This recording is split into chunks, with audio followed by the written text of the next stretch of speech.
ನಮಸ್ಕಾರ ಫ್ರೆಂಡ್ಸ್, ನಿಮ್ಮೆಲ್ಲರಿಗೂ ನಮ್ಮ ಯೂಟ್ಯೂಬ್ ಚಾನಲ್ಗೆ ಸ್ವಾಗತ. ನಾವೆಲ್ಲ ರಷ್ಯಾ ಯುಕ್ರೇನ್ ವಾರ್ ಬಗ್ಗೆ ನ್ಯೂಸ್ನಲ್ಲಿ ಕೇಳ್ತಾನೆ ಇರ್ತೀವಿ. ಇಷ್ಟಕ್ಕೂ ಈ ವಾರ್ ಹೇಗೆ ಸ್ಟಾರ್ಟ್ ಆಯಿತು ಅದನ್ನು ಹೇಳೋದಕ್ಕೆ ತಾನೇ ನಾವು ಬಂದಿರೋದು. ಸೊ ಇನ್ನೂ ಟೈಮ್ ವೇಸ್ಟ್ ಮಾಡೋದು ಬೇಡ. ಯುಕ್ರೇನ್ ಸೇರಿದಂತೆ ಇನ್ನೂ 14 ದೇಶಗಳು ಮುಂಚೆ USSRನ ಭಾಗ ಆಗಿದ್ವು. 1991ರಲ್ಲಿ USSR ಒಡೆದು ಯುಕ್ರೇನ್ ಒಂದು ಸ್ವತಂತ್ರ ದೇಶ ಆಯಿತು. ಮುಂದೆ ಯುಕ್ರೇನ್ ವೆಸ್ಟರ್ನ್ ಕಂಟ್ರೀಸ್ ಕಡೆಗೆ ಒಲವು ತೋರಿಸ್ತು. ಹಾಗೆ ನಾಟೋ ಮತ್ತು ಯುರೋಪಿಯನ್ ಯೂನಿಯನ್ನಲ್ಲಿ ಸದಸ್ಯ ದೇಶರಾಗಬೇಕಂತ ಬಯಸ್ತು. ಆದರೆ ಯುಕ್ರೇನ್ನ ಈ ನಿರ್ಧಾರ ರಷ್ಯಾಗೆ ಇಷ್ಟ ಆಗಿಲ್ಲ. ಯಾಕೆಂದರೆ ರಷ್ಯಾ ಯುಕ್ರೇನ್ ಮೇಲಿದ್ದ ತನ್ನ ಪ್ರಭಾವ ಕಳ್ಕೊಳ್ಳುತ್ತೆ ಅಂತ ಯೋಚನೆ ಮಾಡ್ತು. ರಷ್ಯಾದ ಗಣ್ಯರು ಯುಕ್ರೇನ್ ತುಂಬ ವರ್ಷಗಳಿಂದ ಸಾಂಸ್ಕೃತಿಕವಾಗಿ ರಷ್ಯಾ ಜೊತೆಗೆ ಹೊಂದಿಕೊಂಡಿದೆ ಅಂತ ಹೇಳ್ತಾರೆ. ಆರೆಂಜ್ ರೆವಲ್ಯೂಷನ್ 2004ರಲ್ಲಿ ಯುಕ್ರೇನ್ನಲ್ಲಿ ಪ್ರೆಸಿಡೆನ್ಷಿಯಲ್ ಎಲೆಕ್ಷನ್ಸ್ ನಡೆಯುತ್ತೆ. ಅಲ್ಲಿ ಪ್ರೋ ರಷ್ಯನ್ ಆದ ವಿಕ್ಟರ್ ಯನುಕೋವಿಚ್ ಮತ್ತು ಪ್ರೋ ವೆಸ್ಟರ್ನ್ ಆದ ವಿಕ್ಟರ್ ಯುಶ್ಚೆನ್ಕೋ ಅವರು ಸ್ಪರ್ಧೆ ಮಾಡ್ತಾರೆ. ಯುಕ್ರೇನ್ನ ಈಸ್ಟ್ ಕಡೆ ಇರೋ ಜನರು ರಷ್ಯನ್ ಮಾತಾಡ್ತಾರೆ ಮತ್ತು ರಷ್ಯನ್ ರೂಲ್ನ ಸಪೋರ್ಟ್ ಮಾಡ್ತಾರೆ. ಆದರೆ ಯುಕ್ರೇನ್ನ ವೆಸ್ಟ್ ಕಡೆ ಇರೋ ಜನರಿಗೆ ರಷ್ಯನ್ ರೂಲ್ ಇಷ್ಟ ಇಲ್ಲ. ಅವ್ರಿಗೆ ವೆಸ್ಟರ್ನ್ ನೀತಿಗಳೇ ಬೇಕು. ಎಲೆಕ್ಷನ್ಸ್ ಮುಗಿದ ಮೇಲೆ ವಿಕ್ಟರ್ ಯನುಕೋವಿಚ್ ಗೆದ್ದಿದ್ದಾರೆ ಅಂತ ಅನೌನ್ಸ್ ಮಾಡ್ತಾರೆ. ಜನಕ್ಕೆ ಇದನ್ನ ನಂಬಕ್ಕಾಗಲ್ಲ. ಅದಕ್ಕೆ ಎಲ್ಲರೂ ಯುಕ್ರೇನ್ನ ರಾಜಧಾನಿ ಆಗಿರೋ ಕ್ಯೂಗೆ ಬಂದು ಪ್ರೊಟೆಸ್ಟ್ ಮಾಡ್ತಾರೆ. ಎಲೆಕ್ಷನ್ಸ್ನಲ್ಲಿ ಮೋಸ ಆಗಿದೆ, ಇವರು ಎಲೆಕ್ಷನ್ ರಿಸಲ್ಟ್ನ ಮ್ಯಾನಿಪುಲೇಟ್ ಮಾಡಿದ್ದಾರೆ ಅಂತ ಹೋರಾಟ ಮಾಡ್ತಾರೆ. ಇದಾದ್ಮೇಲೆ ಪ್ರೆಸಿಡೆಂಟ್ ಯನುಕೋವಿಚ್ನ ರೀಪ್ಲೇಸ್ ಮಾಡಿ ಯುಶ್ಚೆನ್ಕೋ ಅವ್ರನ್ನ ಪ್ರೆಸಿಡೆಂಟ್ ಮಾಡ್ತಾರೆ.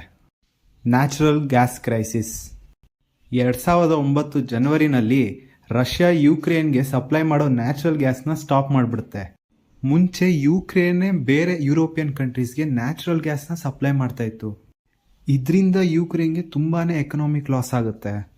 ಇದರಿಂದ ಯುಕ್ರೇನ್ನ ಪ್ರೈಮ್ ಮಿನಿಸ್ಟರ್ ಆಗಿದ್ದ ಯೂಲಿಯಾ ಟೈಮೋಶ್ಚೆನ್ಕೋ ಅವರು ಮತ್ತೆ ಗ್ಯಾಸ್ ಪೈಪ್ನ ರೀಓಪನ್ ಮಾಡಬೇಕಂತ ರಷ್ಯಾದ ಪ್ರೆಸಿಡೆಂಟ್ ಆಗಿರೋ ಪುಟಿನ್ ಹತ್ರ ಕೇಳ್ಕೊತಾರೆ. 2010ರಲ್ಲಿ ಮತ್ತೆ ವಿಕ್ಟರ್ ಯನುಕೋವಿಚ್ ಪ್ರೆಸಿಡೆಂಟ್ ಆಗ್ತಾರೆ.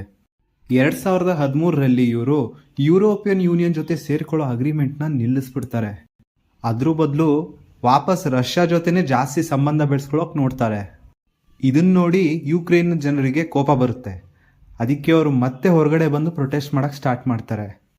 ಈ ಪ್ರೊಟೆಸ್ಟ್ನ ಯೂರೋ ಮೈದಾನ್ ಮೂವ್ಮೆಂಟ್ ಅಂತ ಕರೀತಾರೆ. ಈ ಪ್ರೊಟೆಸ್ಟ್ನ ಪರಿಣಾಮವಾಗಿ ವಿಕ್ಟರ್ ಯನುಕೋವಿಚ್ ಅವರು ಪದವಿನ ಬಿಟ್ಟು ವಾಪಸ್ ರಷ್ಯಾಗೆ ಓಡೋಗ್ಬಿಡ್ತಾರೆ. 2014ರ ಮಾರ್ಚ್ನಲ್ಲಿ ರಷ್ಯಾ ಹೋಗಿ ಕ್ರಿಮಿಯಾ ಅನ್ನೋ ಯುಕ್ರೇನ್ನ ಭಾಗನ ಆಕ್ಯುಪೈ ಮಾಡ್ಕೊಬಿಡುತ್ತೆ. ಇದರಿಂದ ಮುಂದೆ ಯುದ್ಧ ಮಾಡೋಕ್ಕೆ ರಷ್ಯಾಗೆ ಇನ್ನೂ ಅನುಕೂಲ ಆಗುತ್ತೆ. ಹಾಗೆ ರಷ್ಯಾದಿಂದ ಬಂದಿರೋ ಕೆಲವೊಂದು ಮಿಲಿಟರಿ ಗ್ರೂಪ್ಸು ಡೊನೆಟ್ಸ್ಕ್ ಮತ್ತು ಲುಹಾನ್ಸ್ಕ್ ಅನ್ನೋ ಪ್ರಾಂತ್ಯನ ಆಕ್ಯುಪೈ ಮಾಡ್ಕೊಬಿಡ್ತಾರೆ. ಹೀಗೆ ನಿಧಾನವಾಗಿ ರಷ್ಯಾ ಯುಕ್ರೇನ್ನ ಒತ್ತುವರಿ ಮಾಡೋಕ್ಕೆ ಸ್ಟಾರ್ಟ್ ಮಾಡ್ತಾರೆ. ಆ ಜಾಗನ ಡಿಫೆಂಡ್ ಮಾಡ್ಕೊಳ್ಳೋಕ್ಕೆ ಯುಕ್ರೇನ್ನ ಮಿಲಿಟರಿ ಅಲ್ಲಿಗೆ ಬರುತ್ತೆ. ಆಗ ಅಲ್ಲಿ ಯುದ್ಧ ಶುರು ಆಗುತ್ತೆ. ಈ ಯುದ್ಧ ಸುಮಾರು 1 ವರ್ಷ ತನಕ ನಡೆಯುತ್ತೆ. ಇದ್ರ ಪರಿಣಾಮವಾಗಿ ಅಲ್ಲಿರೋ ಜನರುಗಳ ಜೀವನ ಹಾಳಾಗೋಗ್ಬಿಡುತ್ತೆ. ಇದನ್ನ ಗಮನಿಸಿ ಈ ಯುದ್ಧನ ನಿಲ್ಲಿಸ್ಬೇಕಂತ ಸೀಸ್ ಫೈರ್ ಮಾಡ್ತಾರೆ. 2022ರಲ್ಲಿ ಮತ್ತೆ ರಷ್ಯಾ ಬಂದು ಯುಕ್ರೇನ್ನ ಆಕ್ಯುಪೈ ಮಾಡ್ಕೊಳ್ಳೋಕೆ ಸ್ಟಾರ್ಟ್ ಮಾಡುತ್ತೆ. USA ಮತ್ತು ಯುರೋಪಿಯನ್ ಯೂನಿಯನ್ನ ಮೆಂಬರ್ ಕಂಟ್ರೀಸು ಈ ಯುದ್ಧದಲ್ಲಿ ಯುಕ್ರೇನ್ನ ಸಪೋರ್ಟ್ ಮಾಡ್ತಾರೆ. ಯುಕ್ರೇನ್ಗೆ ಬೇಕಾದ ವೆಪನ್ಸ್, ಮಿಲಿಟರಿ ಹಾಗೂ ಎಕನಾಮಿಕ್ ಸಪೋರ್ಟ್ನ ಮಾಡ್ತವೆ. ಈಗಲೂ ಈ ಯುದ್ಧ ರಷ್ಯಾ ಮತ್ತು ಯುಕ್ರೇನ್ ನಡುವೆ ನಡೀತಾನೇ ಇದೆ. ಈ ಯುದ್ಧದಿಂದ ಆಗಲೇ ಸಾವಿರಾರು ಜನ ಸತ್ತೋಗಿದ್ದಾರೆ. ಇತ್ತೀಚೆಗಷ್ಟೇ ರಷ್ಯಾ 200ಕ್ಕಿಂತ ಜಾಸ್ತಿ ಮಿಸೈಲ್ಸ್ ಮತ್ತು ಡ್ರೋನ್ಗಳ ಮೂಲಕ ಯುಕ್ರೇನ್ ಮೇಲೆ ದಾಳಿ ಮಾಡಿದೆ. ಫ್ಯೂಲ್ಸ್ ಮತ್ತು ಬೇರೆ ಮುಖ್ಯ ರಿಸೋರ್ಸಸ್ಸು ಹಾಗೆ ಎಲೆಕ್ಟ್ರಿಕ್ ಗ್ರಿಡ್ಸ್ಗಳ ಮೇಲೆ ಮಿಸೈಲಿಂದ ದಾಳಿ ಮಾಡಿದೆ. ಕೆಲವೊಂದು ಕಡೆ ಜನಗಳಿರೋ ಪ್ರದೇಶದಲ್ಲೂ ಮಿಸೈಲ್ಗಳು ಬಿದ್ದಿದೆ. ಇದರಿಂದ ಯುಕ್ರೇನ್ಗೆ ತುಂಬಾ ಎಲೆಕ್ಟ್ರಿಸಿಟಿ ಲಾಸ್ ಆಗಿದೆ. ಈಗ ಯುಕ್ರೇನಲ್ಲಿ ಬರೀ ಎಮರ್ಜೆನ್ಸಿ ಎಲೆಕ್ಟ್ರಿಸಿಟಿ ಮಾತ್ರ ಯೂಸ್ ಮಾಡ್ತಾ ಇರೋದು ಅಂತ ಯುಕ್ರೇನ್ನ ಎನರ್ಜಿ ಮಿನಿಸ್ಟರ್ ಆಗಿರೋ ಹರ್ಮನ್ ಅವರು ಹೇಳಿದ್ದಾರೆ. ಧನ್ಯವಾದಗಳು.